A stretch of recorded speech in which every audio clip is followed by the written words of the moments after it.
Meantime, Canadian leaders are still thinking of ways to punish the American economy as Canada faces steep tariffs on just about everything in about a month, with booze becoming a key tool in the fight. Several provinces, including Ontario, BC, Quebec, Manitoba, Nova Scotia, PEI, and Newfoundland, threatened to remove all American liquor from store shelves.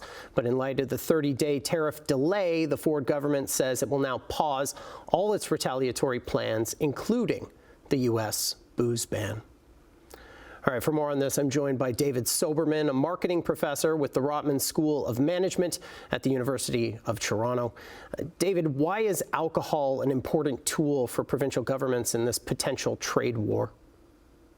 Well, the main reason is that in Canada, and especially provinces, it is a provincial corporation that is actually responsible for the distribution of spirits and strong alcohol. So by virtue of that, those governments can then retaliate and put pressure on the Americans to change their policies.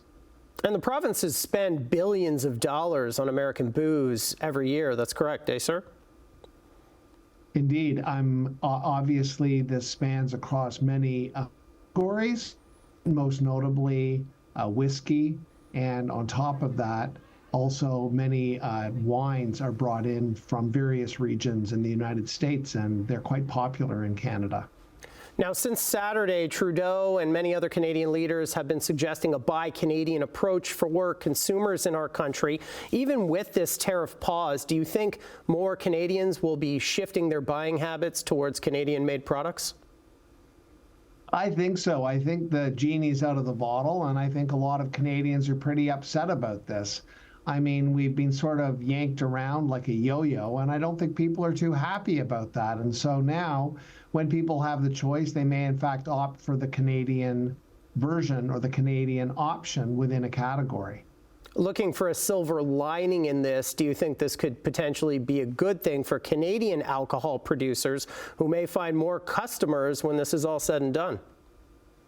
Absolutely, and I think also the Canadian producers probably should think about making it evident that their products are from Canada. And so while we've seen a lot of this certainly in grocery stores, there may be an opportunity with certain alterations to the packaging to emphasize the made in Canada aspect of the product so that consumers will know that before they make a choice.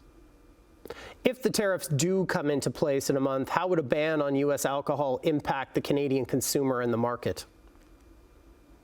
Listen, I think anytime there is a tariff, that's bad. Anytime we have our choice restricted, that is bad. But I think what's happening here is the government is trying to take measures that will get the U.S. to pull back from where they said they were going to go. And so, from a consumer point of view, yeah, I'd rather be able to have all the choice I can when I walk into a store and I'm making a choice about alcoholic or else for that matter.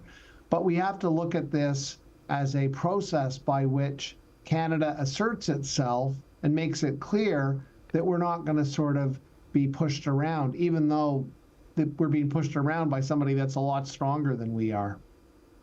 That's David Soberman from the Rotman School of Management at the University of Toronto. David, thanks for joining us.